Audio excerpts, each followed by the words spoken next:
Well, hey, I am excited today. We're kicking off another episode here with Graham to kind of talk through some adventures. We like adventures, and Graham is certainly doing some out on his bike, and it's always good. It's a reminder if you're a cyclist to get out there, leave your neighborhood, leave the garage if you've got Zwift or whatever, get out on your bike and go enjoy some stuff. But Graham Partain is here. We're going to be jumping into talking about his version of the Tally Tango. And so, Graham, why don't you give us a little bit of history of the Tally Tango? Now, I know that there's a whole deal where they got a bunch of people doing it, and this isn't that. Like you Yeah. went and did this kind of on your own with a few friends. But let's just kind of jump in and just really quick jump in and talk about kind of what the Tally Tango is, and then we'll get into some fun questions. Oh goodness. Yeah. Tally Tango was started like 10 years ago. I forget the name of the guy out of Tallahassee. I need to get that name 'cause it's important because he created this route and then at some point handed it off to Carlos. And this Tally Tango thing is like culturally, it's really big deal for these guys who ride bikes in Tallahassee. And it's a certain group of cyclists in Tallahassee that love this thing. It is the bike packers, it's like the rugged, in the forest. But these trails have been maintained and built over the years, and these guys know all of these trails. It's the coolest thing. I've heard, Lambert. Yeah. He's a good friend of ours, Belgian, hardest man in cycling in Gainesville. Went up and did Tally Tango about 4 years ago, and came back and said he'll never go back. It's Oh like it's so wow. hard. The Belgian And diesel said no, no more. Wow. it really got him. So this is a very rugged course. It's not a gravel bike course, right? It's not for the faint of heart, and it's a race. Like they start. Some people tour it, I guess, or bike pack Hmm. it, but it's the original version is 165 miles, Oh wow. and the guys I've talked to, it takes between 12 and 20 hours, depending on what you got and how That's a big fast you're willing to swing. go. That's a big swing. 12 and 20 hours. Yeah, and Really is. 165 miles, and it's Oof. it's rugged. So I knew kind of what I was getting into. I've seen some of it. I did a ride a few years ago, rode up to Tallahassee from Gainesville and cut up through part of that course, just a section of it, and got a glimpse of some of it. So I sort of have an idea, it goes through the Osceola Forest, goes through St. Mark's Preserve, and then Apalachicola Forest I've never been in, which is a Hmm. huge chunk of it. Like the way we did it, it's like a big chunk of it. So I'd never been there.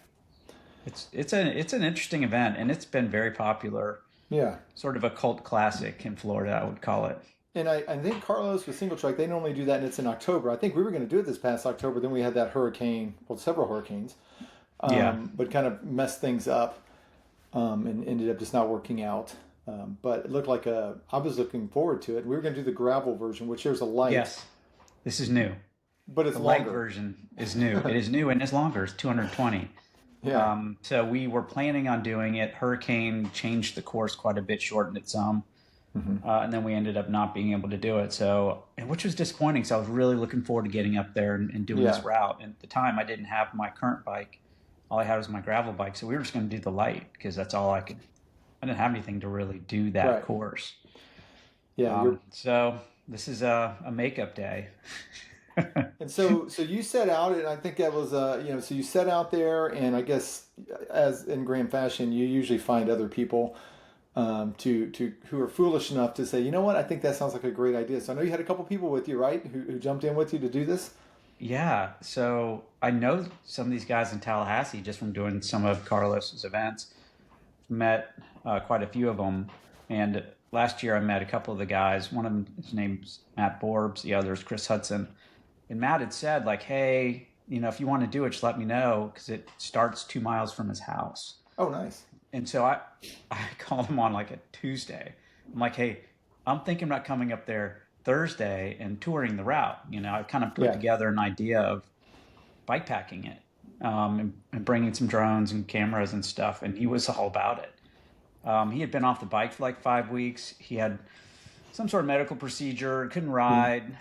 So he's just getting back into it. So we said, like, we'll give it a go. And he's like, I'll get in touch with Chris and see if he wants to go. And by the time I got there Thursday morning, Chris was in. And then this guy, Andy Roberts, who I've done some tours with, he's been doing this for years. He's done Hmm. Tour Divide. I mean, he's like ultra guy, cycling guy, about my Hmm. age. We're all about the same. We're all in our 50s. But just Andy's the best. These three guys are like the perfect riding partners. They've got tons of experience, super easygoing, just the nicest dudes, and they just love doing this stuff. And so it worked out. All three of them could go. So I showed up at Matt's, and Chris showed up, and then they're like, Chris was on the phone with Andy. He's like, yeah, Andy's coming. I'm like, what? That's That's awesome. awesome. Yeah, So that he is met so up with great. us. Yeah, so we Now, had quite a crew and we snuck it in right between storms. Like yeah, it was raining on the way to Tallahassee that morning, and then it was just clear, perfect for 2 days. yeah, I saw some of the mud puddles, so I see you Mm, got feet got a little wet, a and little some bit. of those possibly. Yeah. Couple questions. Now, I know when you set out, and one of the main things was because I know you've gotten some, some feedback. We'll call it that, some constructive criticism on how bikepacking should include a tent, right? Yeah. And so you had a tent experience. Now, when I watched the video, I was thinking that we were going to get a tour of the front, like of the tent, like you're going to give us, like, hey, this is my tent. Over Yeah. here is where I put my shoes, and over here is where I put, It's, So I didn't see that though. So I'm kind of curious. What was that? What was that like from the oh, setup to the sleeping? oh, If you yeah. slept, I what was that really like? wanted to be more thorough with that, but I was so tired by the time we were on the bike for 9 hours. Mm, And by the time we got there, I mean, it was dark.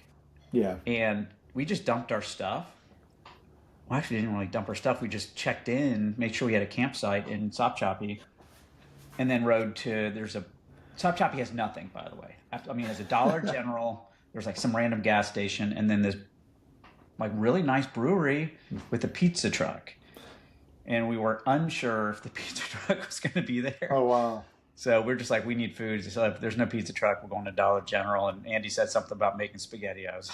I don't Yeah. know. And I'll We say, I know real that may sound harsh to our friends that might live there. And Graham doesn't mean you don't have anything. He means you have everything, but it's not everything that Well, he there's no was. restaurants. Yeah, there's no Like restaurants. there's no restaurants. It's a There's a great. I brewery, mean, right? trust me, Brewery? Is that where you guys at? Little a brewery brewery. there? Yeah, I And love these little towns. It's just the best. People are so nice. And it's such a cool town. yeah, Sopchoppy's known for the Worm Grunt Festival. I've heard of this. I've been invited to go to that actually by some Really? friends. And so, and our friends went there this past year. Had a Uh, blast. It was like they 7 or 8 families that went to that. They had a great time. so it's like Dune, where they pound the ground and the worms come out. Wow. Except they're not as big as the Are Dune these, yeah, worms. these aren't like Florida worms, are they? They're like, Florida worms are massive not like alligator size; they're reptiles. worm size. Yeah. So yeah, so you get there, and yeah, I saw that you guys got to camp. It was kind of sunsetting already. You roll into town, and so you had to come back and probably set your tent up. Oh, it was And dark. I put on the yeah, headlight. I was so tired. It was by then. It was like almost 9 o'clock, oh and man, I set up I just stuck my camera on the ground and actually successfully put up my tent hmm, with within a decent amount of time okay. and unpacked everything, threw it in there. That's all I had, man. And and that's all you that's all you got. I All got to right, do a better job. you get the tent set up, and of course you're there with some pros, right? Like they've Yeah. got it dialed in, and you're setting yours up, and you brought all the pieces, which is good. How the You pieces got were it, in there. you got Yeah. everything there. Yeah. You get it set up, and like you lay down, right? And you're thinking like, does that feel amazing? Like you're laying down and you're in the shelter that you built, and your bike It felt packing. like a huge moment. Yes, I Yeah, just like accomplished. I was like, thank God I'm in a tent. I guess. And right. I had it. It was, dude. It got so cold. It like, the front came through. The rain came through, and it Yeah. dropped and dropped. It was supposed to Oof. be around 40, and it just kept getting colder and colder. And through the night, like I just kept putting more things on. By the end of the night, I had everything on that I brought with me. All your clothes. Had all in the clothes, and my wife had thrown in like long johns and Yeah. and I didn't even bring that in my bike. I didn't. I like, oh, I Uh, don't need that. I don't Yeah, she need kind of that. gave me a hard time, but I had 2 pairs of socks. Wow. I I put I put my thermal bibs on that I'd worn all day before over the shorts I was sleeping in. I had my long sleeve thermal, and then I had my riding jacket on that I'd ridden all day in. Hmm. 2 hats. It just got cold. I should have brought more clothes. So you had so much on, like you could probably barely bend your arms and function. Yeah, I it mean, was was it like that much? I couldn't Like wear you're any kind of more walking around clothes. real stiff or whatever. I Man, Yeah, I got a decent amount I got over 5 hours of sleep. Yeah, And at and some and you point I woke wear up. what do you have? You have yeah, yeah, sleep tracking. What do you have that kind of told you how your sleep was? I mean, was it good or was it just okay? Yeah, I mean, yeah, it wasn't good. It was not restful sleep. I wear like an Aura ring, it tells Yeah, me I kind of ignore it. It's like a power meter. It's there for yeah, something. I'm not sure. But so I could see how much I slept. But I remember I woke up multiple times and put on more things every time. And right. then so I woke up finally looking my clock's at 4:30. I was like, well, that's Mm, pretty good. My toes were so frozen that it was painful. I mm, it felt like I was getting frostbite. So I just got up, and this campground in South Choppy is amazing. Like it's yeah, really nice. I'm no campground expert, obviously, but they have bathrooms and then a separate shower area, really clean. Two shower stalls. So I just got up and went into the shower and just stood in the hot shower and defrosted my feet. It took like 20 minutes. They were so frozen oh man. that it was painful. And you But probably didn't yeah, want to leave, right? Because it felt good. It was warm. You're like, I, this is nice. I could just lean against the wall and take a nap. it kind of normalized things. I mean, because I was so Yeah. painfully cold. And I brought my jet boil with me, Huh? which I love, and made coffee. Yeah. I ground some coffee before I left. I always do this on these trips. I ground coffee, bring it with me, so I have good coffee. And I have a press, like a French press, on my Yeah. jet boil. So I made coffee first, and then I poured all that out. It was so good. That was the best coffee I've ever had. Yeah. Um, That and was then made smart. oatmeal. Yeah, Um, that was smart to bring that. Did you offer any to the other guys that went, or did you I just like? did. Okay, Yeah. good. That's nice. So Matt wasn't able to do all of it. He ended up heading back to Tallahassee at some point Hmm. because he's still recovering. But so I had Andy and Chris with me. Andy doesn't drink coffee, and then but Oh, Chris does. Hudson does, and so he had some, and he was pretty happy about it. And I brought 2 packets of oatmeal, so I made oatmeal for myself and for Chris, nice. and we shared it because he was as frozen as I was. All he brought was a bivy, which is like a Oh man. what those look like. It's like a Yeah. tomb. Pretty much. It's like lay on the floor and lay on the ground, and yeah, he had like a pad and a sleeping bag, and he Oh was frozen man. too. Wow. The But at funniest this thing point, was yeah. Go ahead. no, the funniest thing was like me and Chris are like we both went in and got in the hot showers, not together, like Yeah. separate hot Yeah. showers. Yeah. This Come is a back, family channel, Graham. This is a family we're, channel. we're just like talking about how frozen we were and just Yeah. like how hard the night was. And Andy gets like rolling out of his sleeping bag. He's like, "What are you guys doing up so early?" And he's like, "What, were you guys cold?" I'm like, "Yeah." I was like, telling him about my frozen feet. He's like, "Oh man, I have a pile of hand warmers here. I guess you could have used some of these." He's just like, Oh he slept like man. a baby. It was totally warm Wow. the whole night. He slept great. He was ready to just keep sleeping. Meanwhile, me and Chris were just like, "Dude, we're up. We're going. Let's go. Let's get Yeah. moving." Wow, that's well. I guess for your first time though, you made it. You made it through. Most people would have said, Yeah. "No, it's too cold. I'm going to punt. I'm going to pick another Well, I week." mean, what are we going to, I had like, there's no lifeline. I Yeah. mean, nobody's coming to get me. No. I'm, I'm, I'm like, I'm there. Like, once I You're. left Matt's house, like, There's no I'm other way in. back. No Uber. I You're not was gonna. thinking There's no about, easy way. I was thinking about maybe like stealing somebody's car just to get in it and get warm. I mean, I was starting to fantasize about warmth. Yeah. Yeah. I It can only definitely messed with my imagine. head. Well, at least you got. I say good sleep. At least 4:30. I mean, it's early, but like you feel rested at least, and you're thinking, okay, I'm on the top of the mountain, so to speak, and I just got the ride home, right? Like you get to just pack Yeah. up, jump in. So what times did you guys get back out I guess on the course, but on the route back? What time did you guys get back out? We were rolling before 8. I think we rolled about 7:30. We Yeah. had to go back by Dollar General and just Hmm. get some supplies because there's nothing. Once you hit the forest, there's nothing for hours, Yeah. hours and hours. So Donuts. we had to load up. So I bought a box of Pop Tarts and Ooh. filled up my What water bottle. what flavor? Does it matter? You just pick They were whatever. cinnamon, Okay. cinnamon. Yeah, they That's were really good, man. good. Yeah. I was Use I was those happy hand with that warmers to purchase. kind of get them a little bit, Yeah. pliable at least. And once we got So moving, it warmed up pretty good. I yeah. had definitely have some good cycling gear. My buddy works for Endura. Uh-huh. Oh, they make the best cycling stuff for cold weather. My Endura jacket is bomb proof. This thing's Yeah. I amazing. was actually wearing my Endura pants, my cycling pants outside because it was so windy. Denim Yeah. wasn't going to work. I like don't have joggers. I'm like I'm going to wear those, and they were great. I wasn't Yeah. cycling, but it was just around the house. Kids like, what are those? Like my cycling pants. Why are you wearing them? Because they feel good. Well, So the company's based in Scotland. yeah, That's all they know is like cold, miserable weather. So this is what they make. They have perfected the gear for, and I mean their cycling. I love their cycling gear, and their bibs are my favorite. But their stuff when it gets cold or wet, like their rainy gear stuff, it's incredible. yeah. Yeah, like their What's it? bibs, their warm bibs. Good. That's what I was wearing. I slept in those. Well, that's smart. And I'm gonna say too, if you're watching this and you're like on some sort of a travel thing for Scotland, I'm pretty sure we won't get an invite there. But maybe Endure want some words. So those are some nice words about some products. But yeah, they've got some good products there. They do. So I do have a question because I thought, man, Graham, you've got so much experience riding bikes. You know, you've been on I don't know how many bikes, but I mean, I've ridden with you for several years now. I know you've been riding a long, long time, but I was surprised at something. This one really, this is the thing that kind of got me when I was watching the video. I was like, oh, like that's a rookie mistake.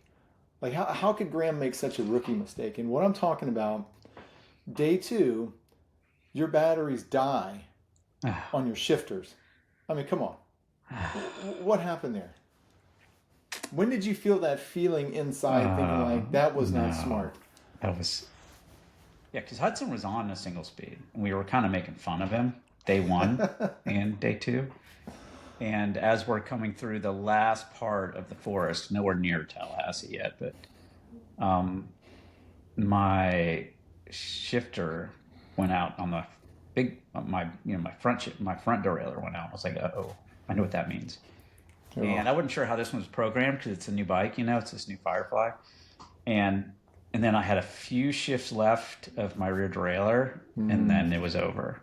And I was man. like, oh man, I had my bike sitting out there next to the plug, and I didn't plug it in. I was so obsessed with every other dumb thing. What am I bringing? I packed my bike like for hours and never once. All I had to do was take the plug, and just stick it in there, Yeah. and I mean, it's a new bike, right? I've just figured it's got a fresh charge, and I had charged it when I first came, so I didn't think like, oh yeah, I've been riding this bike for hours and hours that maybe it needed a charge. Yeah, I was like midway through my cassette, big 48 tooth on the front. I mean, I don't know what I forget what gear I was in the back, but I was stuck there. That was Yeah. it. It was That's good a gear for challenge. yeah, it was not good gear for climbing. It was good gear for flat, smooth road. Low And cadence up sand. yeah, So, so at one point I look over at Andy. I was like, "There's somebody else on a single speed today. It's oh me." man. Well, it's things happen, and this is one of the things you can't. Well, I mean, you could have planned for it, but you didn't. It wasn't in the equation. But Yeah. certainly, I'm assuming now it makes it into the equation of things that you check Well, I before you just get need the out. Bluetooth. There's some sort of Bluetooth thing. I got to talk to the guys at the bike shop about this that you Hmm. can put on your bike that Oh yeah. transmits when your battery's getting low and tells you you're. I have to have that. I can't do Yeah, this again. and it's not that much because I've looked at getting that for my road bike because it's like I don't know what the charge is. It's like I 30 have, bucks. yeah, it's Yeah. like I have no idea. I'd like to know that information. I got to do So, it. yeah, Yeah. But I tell you what, dude. Well, did you also see the hunters in the yeah, forest? yeah, There's a lot of them. yeah. That was hunting season, right? So you weren't wearing Yeah. orange though. So I did. I had my water vest is your orange, water. and Yeah, my I guess your water vest is. Yeah. very orange. Yeah, and that's actually pretty good.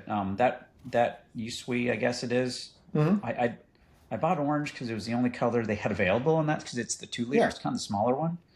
But I had my orange like jersey on, but most of Hmm. my jackets you couldn't really see it until I unzipped it. But that orange water pack is helpful. But it was very much hunting season, and Matt actually talked about it. It's like bring an orange vest Right. because hunting season's on right now in Florida. You will see hunters on day two. He was very right. As soon as we entered the forest, man, Boom. there was a group of 3 trucks, and you could hear the dogs just running through the forest, and there was like a 10-year-old with a gun in his lap, and it's funny you see it on the video as they pass us, Yeah. the gun's just in his lap pointing at us, Oh and I was wow. like, dude, that's not how that don't point it at us. Biker tastes like like hey, I taste like Pop Tarts. You don't want to eat me. He I was, I wouldn't mean, eat I you know though. he's focused on shooting the stupid deer or whatever he's doing, which Yeah. it's great, but like, don't like, point it somewhere else. Point it I was somewhere like, else. oh, I mean, it probably won't shoot me, but that was very exciting though. We saw some hunting dogs, and the guys were chasing some deer through the forest with their dogs. And there was a lot of that throughout the day, all morning. I put a little Right. bit of that in there, but we were constantly passing trucks that were out there hunting and looking for deer and doing their thing, which was Nice. cute. Like there was one truck that went by, and they were trying to round up this one dog that came up near us, and they went by us, and then the dog followed up to the back of the truck, and some like probably like 6-year-old girl jumps out of the truck, grabs a dog, and carries it up and puts it back in the back of the truck. You can tell it's just like a total family affair, you know, and Yeah, it's really absolutely, cool to man. see people out in nature, you know. I mean, Right. what a way to raise kids. It's pretty awesome. No, that's good, man. It's a family thing. Yeah, you're right. Very much. Glad you guys were safe out there. And so you ended up making it back to Tallahassee. You're probably excited, fixed gear and all, to get back to Tallahassee. And then so you make it back. And so I always like to ask on these types of things because really, when you can, people can go watch a video and kind of see the dialogue as it's unfolding. But what I like about this type of format is we can kind of, after everything is done, you've had time to kind of contemplate and think. What was the biggest takeaway? Like, what was the thing you're like, man, that was like personally, what was the biggest kind of takeaway for you? Okay, you got this done. You slept in the tent. You froze. You had the battery issue where it wasn't charged. But I mean, what was kind of like the takeaway for you? Like, okay, this is what I'm walking away with after I've done this ride. I love this route. With the right bike, it's amazing. I mean, you start off from Tallahassee in Tom Brown Park and immediately hit this beautiful single track, and then into the woods. Just the scenery, and it is rugged. I mean, I'm so glad I have this bike now because it goes through this stuff like it's, you know, it's got these huge tires, Mm-hmm. suspension fork, all that stuff. And so you can just roll through these puddles and over big rocky things. And so it just makes me think about what this year is going to be now. I'm committed. I'm going to do the Tally Tango race in Nice. October. I'm in. I'm all in. All I'm in. already devising. So, you know, last year was Kings Road, racing Mm-hmm. Kings Road, which I did. I'm going to take some of those training mistakes and lessons learned and apply it to, because it's about the same amount of time on the bike, I believe. Mm-hmm. It's just more remote, more interesting, wilder. You know, this section through St. Mark's Preserve, you know, this scenery over, like, you go through Pinhook Bridge, which is Mm-hmm. iconic and beautiful, and then you hit the preserve, and you're on these levees surrounded by animals in the Gulf of Mexico. And man, it's just, you feel like, I don't know, I come back from a trip like that, I feel like I've been gone for a week. You know, you Yeah. live so much life in 2 days when you're on your Oh bike, yeah. constant movement, that it just was a very fulfilling. And a lot of it had to do with the company I had, you know, the guys I Mm-hmm. was with, like Andy, you know, knows every inch of this trail, and so does Chris, and Matt as well. But Andy had all these ideas, like, we're going to go this way or that way. He took us off course a couple times, see some different things. Oh, And nice.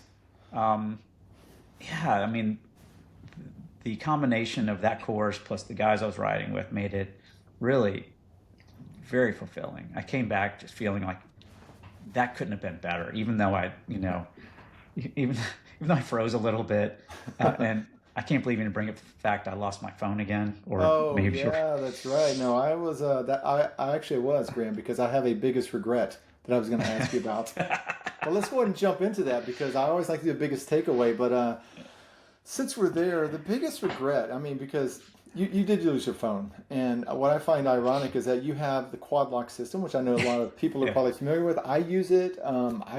It works. It's a great system. yeah, And I was with you when you lost your phone. I don't know if that was your first, second time, whatever. Now you've lost it again. So you had to lost it call your again. wife again with somebody else's phone. Some other dude's phone has to Somebody, call your it's like, wife Andy, give me your phone. who's acting like you, and your wife's like, I don't know if you're real Graham or fake Graham. I think you're Graham who's lost his phone again, and so she has to send Yeah, this picture of where your phone is. So yeah, like what happened? Like, I mean, did you just yeah, like didn't do it right, like lock it on there, or what happened? yeah. I think I was like I just don't think it was on there right. And I don't know how I didn't see it, because now I've got this bar yak system with everything just right there in front of me. I mean, this amazing bar yak system that Joe from Bar Yak helped me design. And so my Garmin and my phone are like on this grid system where it's right in Mm-hmm. my face. So how in the heck I didn't see it fall off my bike? But I had taken it off to do something, and then went to pop it back on, and I guess it was like it didn't seat right, Mm-hmm. and it must have fallen off. So I'm going down the road, and I'm like, oh crap, Andy, where's my phone? Where's my phone? I'm checking my pockets. I'm like, oh no, oh no. So immediately he's like, give me your phone, Andy, and I text my wife or call my wife, and I was like, and she's like, oh no, not again. I told her what's going on. She's like, oh great. I go, just screenshot on Life 360 Mm-hmm. where my phone is, because she Right. tracks me. And Andy's like, oh, I know where that is. That's like a mile behind us. I'm like, oh boy. All right, I'm going. They're So I going back. just sprint back. We're in Tallahassee now. It's not in the woods. So, and I get back, and it's just laying there in the middle of a sidewalk, Wow. like a mile back. Thankfully, nobody found it, but I got back to it, and I don't know, man. It's just one of these dumb things I do. That's your thing. But there's something to be said about that. Like, it was such a great ride. You were enjoying, the takeaway, Mhm. which is kind of being out there so much that you didn't even realize your phone wasn't there. I Right. don't know if that's a bad thing. I think that could be kind of a good thing. Maybe. Yes. Until You you do need want the to phone. unplug. Yeah, Yeah. you want to unplug. But But yeah, not throw the phone away. Unplug, but don't throw the phone away. don't unplug your That's- bike either, apparently. Yeah, and plug in your bike, Plug but in your bike, unplug. unplug from. Unplug the phone, but don't throw the phone away. Just remember in that order. So something like that. Yeah. Well, Graham, man, that's man. Thanks for sharing that adventure with us. I think it's always cool to kind of hear some of the backstory behind it. And I just want to encourage everyone out there. It doesn't take much to get started in something like this. I mean, a hardtail, some wide tires on that, and just kind of a backpack. You can just get started with whatever, but you can just start doing some of these shorter things. But the whole point is to just get out and kind of enjoy this and enjoy the adventure. I mean, as much planning as Graham and as a lot of these people do, for these events, something always comes up that you weren't expecting. Something always comes up that challenges you. But if you always play it safe, then you'll never get to experience those. So I'd encourage you, if you're out there listening and you're kind of on the fence, do I do something like this? I mean, just jump in and do it. What's the worst thing you're going to do? Just walk, a couple miles, lose your phone. Yeah, those things happen. That's just kind of life. But continue to roll through it. So, Graham, any last words before we wrap this up? Yeah, we've got Hurricane coming up next weekend. I'm going to help Carlos with that. I'm not doing it this year. Last year we did it. And then Yeah. Dirt Devil bikepacking tour in February. I think I'll be doing at least some of that with Carlos. Those are some really fun events. And Yeah. come race Tally Tango with me in October. Yeah. I mean, I'm in. I'm like 100% You're in. in. If you have questions, concerns, there's a gravel bike version, and then there's the original version. There's the I'm OG doing the OG. version. And it's shorter. It just sounds like it's easier, right? It is shorter. Yeah, it's shorter. Come Shorter do and it. Let's painful. go. Well, awesome, Graham. Hey, thanks again for jumping in and having some fun here. And as always, for those of y'all who are watching and listening, just get out on your bike and enjoy the wonderful state that we live in and enjoy just getting out and spinning those legs.